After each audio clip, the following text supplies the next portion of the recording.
Welcome aboard the Ear to There podcast, the podcast that'll help you vacation like a pro in any Disney destination. For those of you standing, please sit down and hold on throughout our journey and get ready to learn how to have the time of your life. And now, here's your host, Phil Gramlich. Hello, everybody, and welcome to the Ear to There podcast.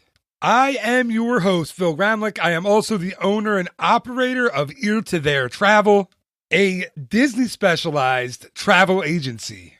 It's my job to take away all of that stress, all that anxiety, and guess what? All of that time, because it takes a lot of time to plan a Disney trip, so you can focus on the fun things like having an awesome time with your family and friends and enjoying the magic. And I had to find a better way to say this. I gotta update the intro here because I say the same thing every week, but anyway, I do all of that for free. So from booking your resort hotel to dining reservations, fast pass reservations, transportation, golf tee times, special event tickets, trips to that other theme park that shall not be named down the road, or the other theme park down the road that shall not be named that has a lot of marine mammals and animals in it. I do all of that at absolutely no extra cost to you. You can find this podcast, my blog, or request a free, no obligation quote over at eartotheretravel.com. Also, check me out on Facebook Live hopefully every, my kids have been sick all winter, but hopefully every Thursday night at 7:30 p.m. Eastern Time. We'll do all kinds of Disney talks and conversations, and sometimes we do trivia nights. So join me there, 7:30 p.m. Eastern Time, Thursday nights, and that website is facebook.com/eartotherphil. All right, this is episode number 69 for the week of May 15th, 2017. Now grab a drink, grab a snack, and as a famous mouse once said, on with the show.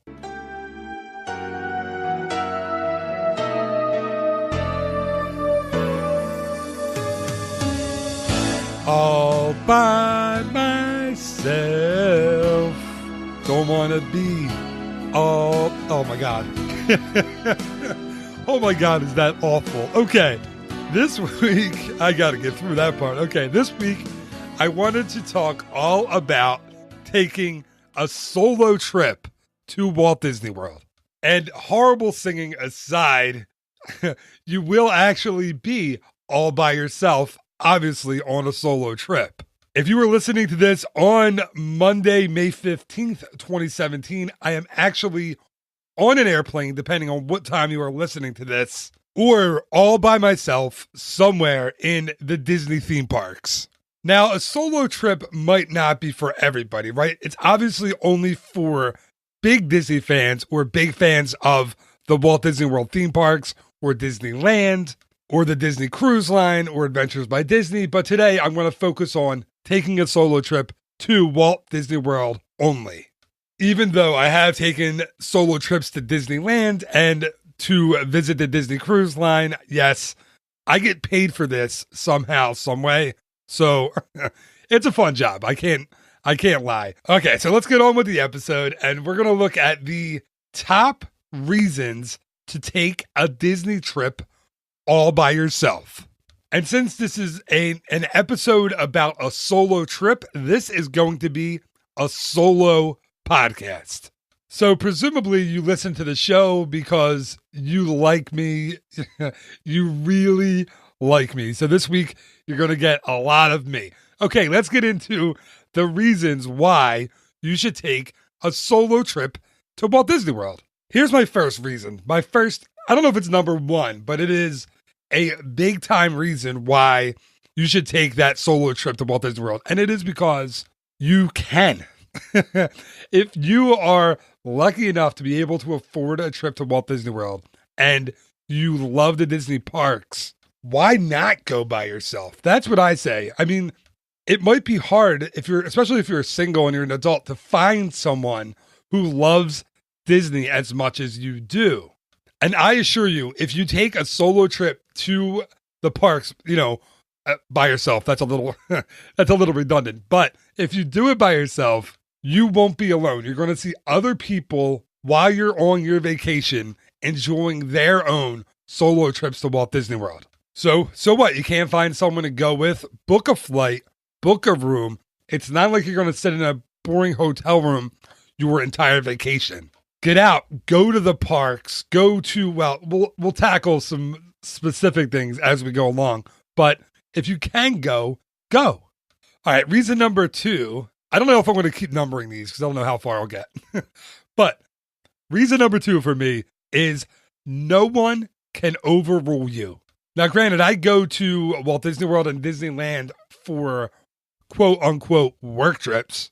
But this trip that I'm on as you're listening to this, or I already went on, or if you're in the future, it's making my head spin. But this trip that I'm taking in May of 2017 is one that I'm actually taking for advanced travel agent training. But I will still have some time to myself in the parks, at the resort, and really I get to do whatever I want. That is a big plus, huge plus actually, to being there by yourself. So if I want to eat ice cream for breakfast, I can. My kids aren't there. I'm not setting a bad example. My wife isn't there to yell at me for it, even though she probably wouldn't, and she'd probably appreciate the fact that I was eating ice cream for breakfast because I rarely do things like that. But the point is, you can do it. If you want to ride It's a Small World 15 times in a row because that's your thing, that's your jam, do it. You can ride Small World 15 times in a row. Why not? Quick aside, It's a Small World is my father-in-law's favorite attraction in the entire world. Whenever we go to Walt Disney World with him, we are on that attraction at least a couple times during that trip or in one day at Magic Kingdom. When Amy, my wife, was a kid, he insisted on filming the entire It's a Small World attraction and watching it over and over again at home. And this wasn't like with an iPhone or something. This was with one of those big VHS, cameras that you put on your shoulder.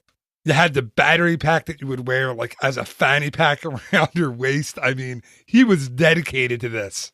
And in recent years, they had my wife's family had all of those old VHS home movies converted to DVDs. I guess now we're going to have to convert them to digital files. But anyway, I have had the chance to experience It's a Small World from like 1984 over and over again with my kids. So like I said, if you love It's a Small World, you want to be like my father-in-law and just ride that as your only Disney attraction on a solo trip, do it. Just do it. It's your prerogative. You can do whatever you want. You're there by yourself. No one cares. Have a great time. All right, so on to number 3. Reason number 3 why it's a great idea to take a solo trip. And it is the single rider experience.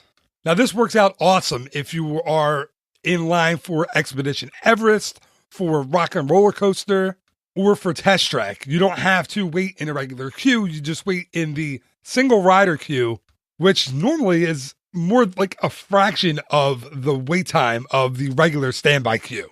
That way you won't have to get fast passes to those 3 attractions. You can just use a single rider and you won't have to worry about it. Actually, lots of times when I'm with my family, a lot of the members in our party won't ride those attractions with me. Especially Rock and Roller Coaster, my wife won't ride. I made her ride once. She was so scared. She was so terrified. I feel so bad saying this, but I did it. I talked her into it somehow. I don't know if I told her if it was a smooth attraction, a smooth roller coaster. I don't know if I lied. Who knows what I did, but I talked her onto that attraction, and I have never seen someone so scared. I felt absolutely horrible I don't mean to laugh, for the rest of the day. And another time I did talk her into riding Expedition Everest. Oh man, I'm starting to find out some really horrible things about my personality here on this episode. But I talked her into Everest. I don't know how. She saw the drop before we went on the attraction. You cannot miss it. But I think we were dating, and I think she wanted to impress me and show me how tough she was. So we got on the attraction. Actually, we rode this one with my parents. It was my parents' first time riding and her first time riding. And right when you get out of the station, you board the roller coaster train, you get out of the station, and you do a little not a figure eight, but a little circle to get you up the first lift hill. If you've ever ridden, you know what I'm talking about. You probably go about 15 miles per hour. It is not fast. It is not a scary moment on the attraction whatsoever. And she screamed at the top of her lungs, "Phil, I will never trust you again." So if you're listening to this in 2022, that is why Amy and I have been in couples therapy for no, we are fine. She forgave me. She didn't enjoy herself on either attraction, but she did forgive me, and we still have a good marriage. Anyway, so yes, I'll often use those when I'm in a big party and nobody wants to ride. But if you are a solo rider already, that is a great way to take advantage of your solo time in the parks. So when it comes to solo rider, single rider line, it only apply to the parks or the attractions. Being a single rider also really helps out with things like parking lot trams or the monorail or the buses or the boats. Because you don't have to worry about this big party because you're by yourself, you can often sneak on if there's one seat left on the bus or only standing room left on the bus or the monorail. You don't have to wait 20 minutes for the next method of transportation. You could just hop right on, no big deal, stand there. In 15 minutes, you are walking into Magic Kingdom. So yeah, single rider, great reason to go to Walt Disney World on a solo trip. Okay, reason number 4, and I think, listen, if you've ever listened to this, to any episode of the show before, you're not going to be surprised by my next pick. And it is the lounges in all of Walt Disney World. If you want to go somewhere that's a little quiet, it's a little reserved, listen, you've been in the theme parks all day, your feet are killing you, you're tired, you're sunburned, although you shouldn't be, wear sunscreen. But if you just want to take a break, if you want to get away from it all, if you want to just relax, sit in a big, comfortable chair, have an adult beverage or two, and just unwind, the lounges are perfect for you. There are so many options in so many different resorts. It's kind of, I can't mention them all, but I will mention a few. So on episode 54 of this podcast, Johnny Shortsleeve, my good friend, and I sat down at the Bellevue Lounge at the boardwalk to record a podcast episode, and we talked all about the lounges in Walt Disney World. It was fun. Actually, that was a little loud and a little rowdy that night because it was marathon weekend and the half marathon had just been canceled. And it was a Friday night that we recorded before the half marathon. So all the people that were going to run in that race ended up in the lounge that night. So it actually wasn't as crowded, but it was still a fun episode. So the Bellevue Lounge is a great lounge, awesome location. You can get there right from the boardwalk. I mean, it's inside the boardwalk, but not in the lobby. It's kind of tucked away toward the back of the boardwalk. It's a nice little location. It gives you, I think I remember saying when we were listening to the music when we were there, it kind of feels like sitting in the bar in The Shining, where Jack Nicholson is when he first starts going crazy. But it's not scary. It's not creepy. It just has that kind of vibe, that kind of, 1930s boardwalk vibe. So it's very cool. Then another one, of course, is the Tamboo Lounge at Disney's Polynesian Resort. That one is super popular. It's another one that's not exactly quiet because it's right next to Ohana. So and kind of sandwiched in between Ohana and Kona Cafe. So it's not a quiet one, but it's a very popular one. They have awesome drinks there, great appetizers that you could eat there in the lounge. So that's a fun one. That's a much more lively, not rowdy, but a livelier lounge in Walt Disney World. And you can get there pretty easily from the Epcot or Magic Kingdom monorail line. So you can just jump on the monorail from Magic Kingdom and you're at that lounge in just a couple of minutes. But if you want that quiet, that the little getaway, go to the Wilderness Lodge and the Territory Lounge. It's rustic. It's kind of hidden in the back. It's very, very rarely crowded. They have really good food. You can sit in there, put your feet up. It's quiet. The atmosphere is nice, and you really get to kind of relax that night away after your hectic day.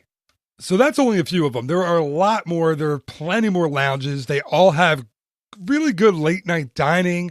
Some of them are quiet, some of them are loud, but they're really fun. They're really relaxing. So You can go to the lounge by yourself.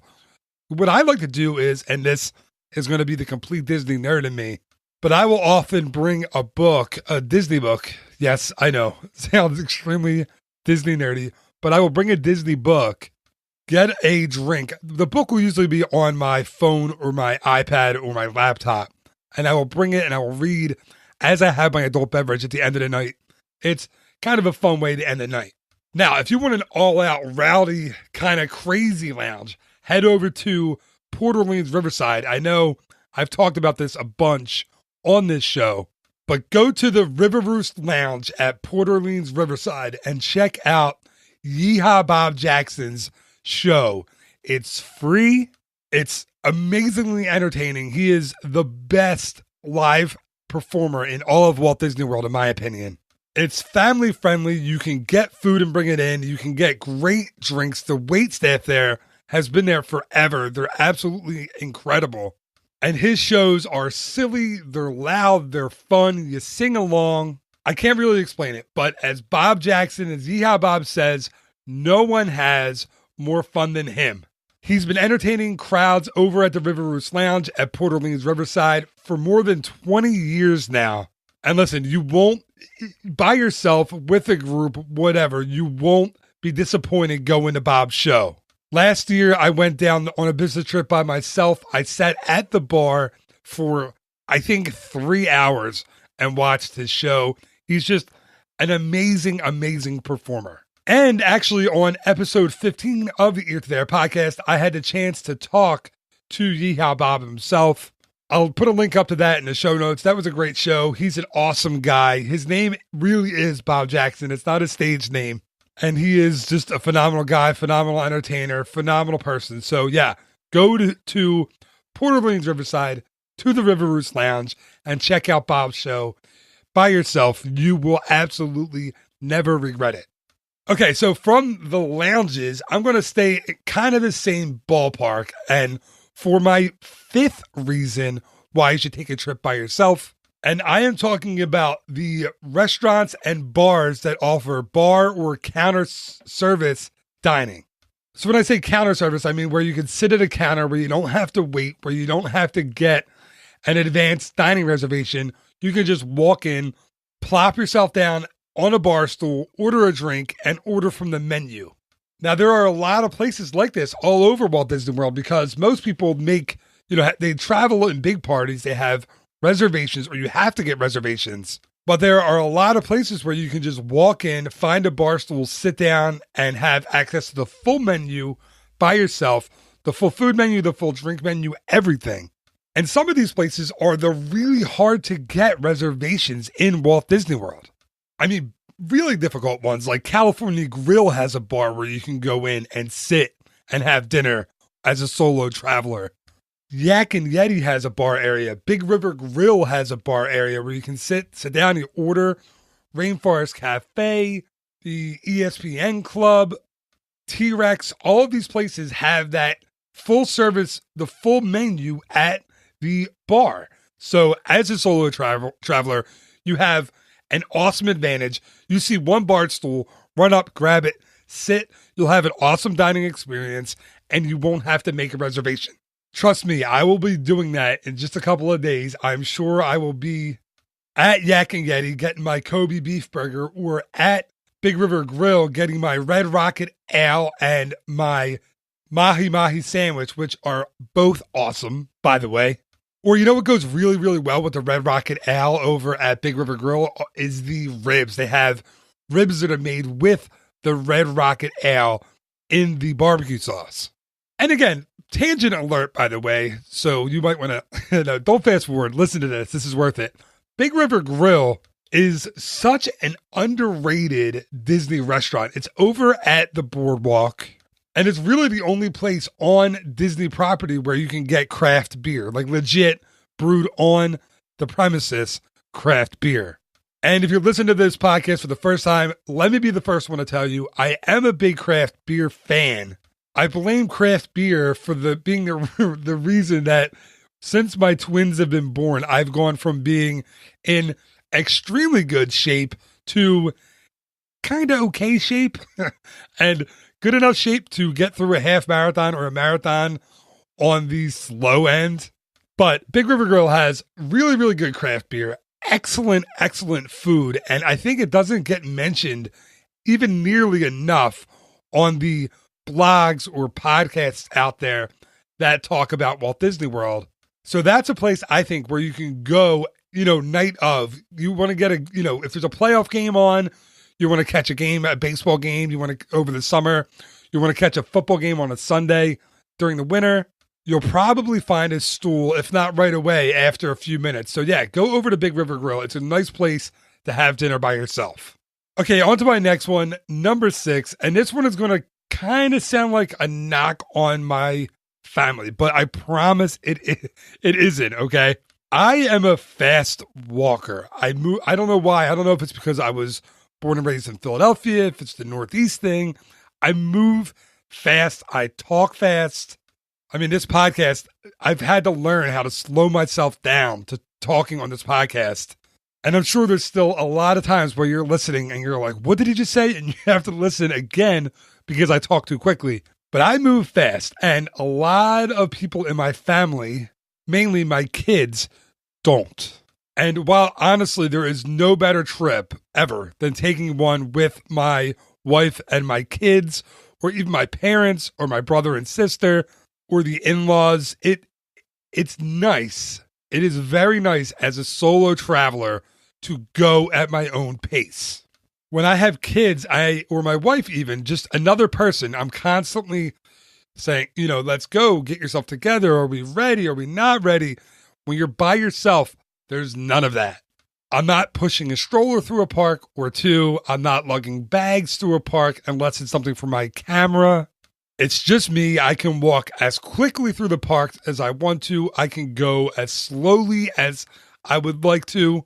I can sit on the park bench somewhere in Magic Kingdom and people watch with a little thing of popcorn. I mean, listen, it's nice to be by yourself, to not be on anyone else's schedule, to walk as quickly or kind of almost speed walk through the parks or to the next attraction as you actually would like to. It's nice to not be on anybody else's time schedule but your own. And like I said, listen, nothing beats a trip with my wife and kids. Honestly, I promise that. I'm not saying that I want to go without them, but it is nice to not have to worry about it, to be selfish for once, be by myself, and just say, hey, listen, I'm going to go as fast as I can, kind of half jog through Magic Kingdom, take pictures, take videos, and not have somebody else there saying, okay, we need to do this then, or we're late for this, or you're walking too. You know what? Let me stop. Because if my wife listens to this, she's going to say, hey, do we really slow you down that much? And they don't. But it is nice. Okay. This is going to be my last reason. Number 7. Let's stop at lucky number 7. And my 7th and final reason is, hey, guess what? When you're by yourself, there is no set bedtime. I know that sounds silly and that sounds crazy because I'm an adult and I shouldn't have a set bedtime. But let me assure you, and parents, if you're listening to this, I'm sure you kind of agree with me. If you are in the parks with families or with your family or with little kids, guess what? There's a bedtime. There's a time that you have to leave the park and go back to your resort because the kids are crashing or they're crying or they're falling asleep, or you see that coming. There's that moment, and parents, listen, I know you know what I'm talking about. There's a statement that one of your children make, right? Or there's a look, or there's a, I don't want to say whine because I don't like that word because they're little kids. They're not really whining. They're just being kids. But there's a moment that something happens and you're like, all right, well, it's time to go. And it could be very small, very minute, and only you or your spouse or your significant other will notice it. But you notice it, it's there, time to go back to the resort. That happens with our kids every time we're on a trip. My wife and I see a little sign or just a phrase that one of our kids says that seems innocent to everyone else. But we know, let's hightail it out of here, get on the monorail, get on the bus, get on a boat, get back to our room, put on Stacy, and fall asleep. But when you were there by yourself, you don't have that. There's no reason to leave the park before the park closes if you don't want to. You're an adult. You can stay up until 12 o'clock, get back to your hotel room at 1, and then wake up at 7 and hit extra magic hours at Epcot or Animal Kingdom at 8. Why not? You can do that. So yes, my final reason, number 7, lucky number 7, is you don't have a bedtime. Now, it does sound funny. It does sound weird. But listen, it is true.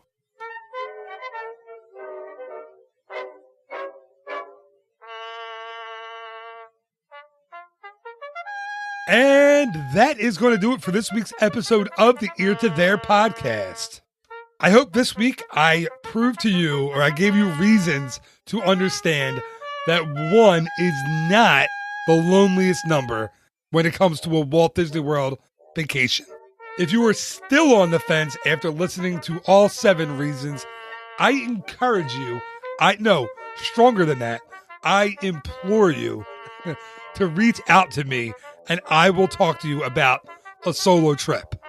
My email is on my website. My phone number, my cell phone number is on my website. If you want to call me and talk over the reasons why a solo trip is a good idea for you, give me a call, shoot me an email, send me a text, a Facebook message, anything. Get in touch, and I'm happy to talk to you about it. So I really hope you enjoyed this episode. If you did, please just share it with someone, tell someone about it. You have that friend or that member of your family that's single or that wants to take a solo trip because their friends or their family or their significant other isn't into Walt Disney World. Share this episode with them. Show them that it's not only is it not strange to take a solo trip to Disney, it is actually awesome. So please share this episode with them. I'd really appreciate it. And thank you so much in advance for doing that. Now, just remember, there will be a new episode of the Ear to There podcast each and every Monday morning, as well as a new episode of the Ear to There podcast, Walt Disney World Word of the Week, each and every Wednesday morning. So until next time, thank you again so much for listening. Have a great week. Bye-bye.